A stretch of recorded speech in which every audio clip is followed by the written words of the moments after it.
Welcome back, guys. Once again, capital gain exemption ಸೀರೀಸ್ನಲ್ಲಿ section 54EE ತುಂಬ simple ಆಗಿದೆ, ಕ್ಲಿಯರಾಗಿ ಕೇಳಿಸ್ಕೊಳ್ಳಿ. ಸೊ ಫಸ್ಟ್ ಪಾಯಿಂಟ್ ನೀವು ನೋಡ್ತಾ ಇರ್ಬೋದು, any tax payer can claim exemption on any long term capital assets transfer. ಅಂದರೆ ಅವ್ರು ಹೇಳ್ತಾ ಇದ್ದಾರೆ, ಯಾವುದೇ ಒಂದು ಲಾಂಗ್ ಟರ್ಮ್ ಕ್ಯಾಪಿಟಲ್ ಅಸೆಟ್ಸ್ನ ನೀವು ಸೇಲ್ ಮಾಡಿ ಅದರಿಂದ ಬಂದಿರತಕ್ಕಂಥ ಕನ್ಸಿಡರೇಷನ್ಸ್ಗಳನ್ನ long term specified assets notified by the central government, ಅಂದ್ರೆ ಸೆಂಟ್ರಲ್ ಗೌರ್ಮೆಂಟ್ ನೋಟಿಫೈಡ್ ಮಾಡಿರ್ತಕ್ಕಂಥ ಕೆಲವು ಅಸೆಟ್ಸ್ಗಳ ಮೇಲೆ ನೀವು ಇನ್ವೆಸ್ಟ್ ಮಾಡಿದ್ರೆ ಅವರು ನಿಮ್ಗೆ ಎಕ್ಸಂಪ್ಷನ್ ಕೊಡ್ತಾರೆ. ಎಷ್ಟು ದಿವಸದ ಒಳಗಡೆ ನೀವು ಒಂದು ಇನ್ವೆಸ್ಟ್ ಮಾಡಬೇಕು. It should be acquired within 6 months after the date of transfer. ನೀವು ಸೆಲ್ ಮಾಡ್ತೀರಾ, ಸೇಲ್ ಕನ್ಸಿಡರೇಷನ್ ಸಿಗುತ್ತೆ, ಆ ದಿನದಿಂದ ಕೌಂಟ್ ಆಗುತ್ತೆ. ಆ ದಿನದಿಂದ ವಿತಿನ್ 6 months ಒಳಗಡೆನೆ ನೀವು ಈ ಸ್ಪೆಸಿಫೈಡ್ ಅಸೆಟ್ಸ್ಗಳನ್ನು ಸೆಂಟ್ರಲ್ ಗೌರ್ಮೆಂಟ್ ನೋಟಿಫೈ ಮಾಡಿರ್ತಕ್ಕಂಥ ಅಸೆಟ್ಸ್ಗಳ ಮೇಲೆ ಇನ್ವೆಸ್ಟ್ ಮಾಡ್ತು ಅಂತಂದ್ರೆ ನಿಮಗೆ ಎಕ್ಸಂಪ್ಷನ್ ಕೊಡ್ತಾರೆ. ಎಷ್ಟು ಕೊಡ್ತಾರೆ? Maximum investment in 1 financial year is ₹50 lakhs.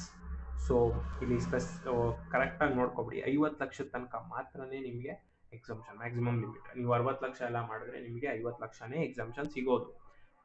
So exemption ಎಷ್ಟು ಕೊಡ್ತಾರೆ ಅಂತ ಕೇಳಿದ್ರೆ 50 ಲಕ್ಷ ತನಕ ಕೊಡ್ತಾರೆ. ಇಲ್ಲಿ ಸ್ಪೆಸಿಫಿಕ್ ಆಗಿ ಹೇಳ್ಬೇಕಂತಂದ್ರೆ, ಇನ್ವೆಸ್ಟ್ಮೆಂಟ್ ಇನ್ ನ್ಯೂ ಅಸೆಟ್ ನೀವು 40 ಲಕ್ಷ ಇನ್ವೆಸ್ಟ್ಮೆಂಟ್ ಮಾಡಿದ್ರೆ 40 ಲಕ್ಷ ಕೊಡ್ತಾರೆ. 30 ಲಕ್ಷ ಇನ್ವೆಸ್ಟ್ಮೆಂಟ್ ಮಾಡಿದ್ರೆ 30 ಲಕ್ಷ ಎಕ್ಸಂಪ್ಷನ್ ಕೊಡ್ತಾರೆ.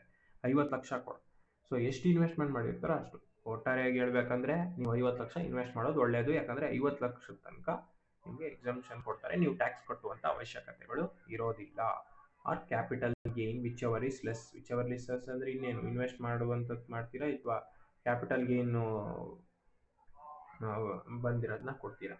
ಸೊ ಅದಕ್ಕೋಸ್ಕರನೇ ನೀವು 50 ಲಕ್ಷ ಇನ್ವೆಸ್ಟ್ ಮಾಡಿದ್ರೆ ನಿಮ್ಗೆ 50 ಲಕ್ಷ ತನಕ ಮ್ಯಾಕ್ಸಿಮಮ್ ಎಕ್ಸಂಪ್ಷನ್ ಕೊಡ್ತಾ ಬರ್ತಾರೆ.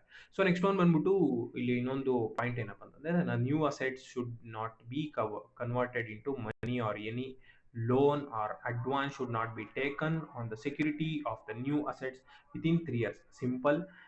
ಸೊ ಯಾವುದೇ ಒಂದು ನೀವು ಹೊಸ ಅಸೆಟ್ಸ್ ಅಂದ್ರೆ ಗೌರ್ಮೆಂಟ್ ನೋಟಿಫೈ ಮಾಡಿರ್ತಕ್ಕಂಥ ಅಸೆಟ್ಸ್ಗಳ ಮೇಲೆ ಇನ್ವೆಸ್ಟ್ ಮಾಡಿದ್ದೀರಾ ಟು ಕ್ಲೈಮ್ ಎಕ್ಸಂಪ್ಷನ್, ಅಸೆಟ್ಸ್ಗಳನ್ನ ವಿತಿನ್ 3 years ಒಳಗಡೆ ಸೆಲ್ ಮಾಡಬಾರ್ದು. ಸೆಲ್ ಮಾಡಿದ್ರೆ ಏನು ಎಕ್ಸಂಪ್ಟೆಡ್ ಅಮೌಂಟ್ ನಿಮಗೆ ಕೊಡ್ತಾರೋ ಅದು ಟ್ಯಾಕ್ಸಬಲ್ ಆಗಿಬಿಡತ್ತೆ. ಅದನ್ನೇ ಅವರು ಹೇಳ್ತಾ ಇದ್ದಾರೆ. ಸೊ ಇದನ್ನ ಪರ್ಟಿಕ್ಯುಲರ್ ಆಗಿ ನೋಡ್ಕೊಳ್ಳಿ. ಸೊ ಈ ಪಾಯಿಂಟ್ಸ್ನ ಗ್ಯಾಪ್ನ ಇಟ್ಕೊಳ್ಳಿ ಸಾಕು. ಸೊ ಇಷ್ಟೇ. ಸೊ ಕನ್ಕ್ಲೂಷನ್ ಏನಪ್ಪ ಅಂತಂದರೆ, if you sell any of the long term capital assets, if you want exemption, ಸುಮಾರು ಎಕ್ಸಂಪ್ಷನ್ ನೀವು ಯಾವುದ್ರ ಮೇಲಾದ್ರೂ ಇನ್ವೆಸ್ಟ್ ಮಾಡ್ಬೋದು. ಸೊ ಹಲವಾರು ರೀತಿಯಾದಂತ ಇರುತ್ತೆ. ಬಟ್ ನಿಮ್ಗೆ ಏನಾದರೂ ಹೌಸ್ ಮೇಲೆ ಅದ್ರ ಮೇಲೆ ಇನ್ವೆಸ್ಟ್ ಮಾಡಬಾರ್ದು ಅಂತಂದರೆ, ನೀವೇನಾದ್ರು ಕ್ಯಾಪಿಟಲ್ ಅಸೆಟ್ಸ್ ಮೇಲೆ ಇನ್ವೆಸ್ಟ್ ಮಾಡ್ತೀನಿ ಅಂತಂದರೆ ನೀವು 50 ಲಕ್ಷದವರೆಗೂ ಎಕ್ಸಂಪ್ಷನ್ನ ಪಡ್ಕೋಬೋದಾಗಿರುತ್ತೆ ಅಂಡರ್ ಸೆಕ್ಷನ್ 54E.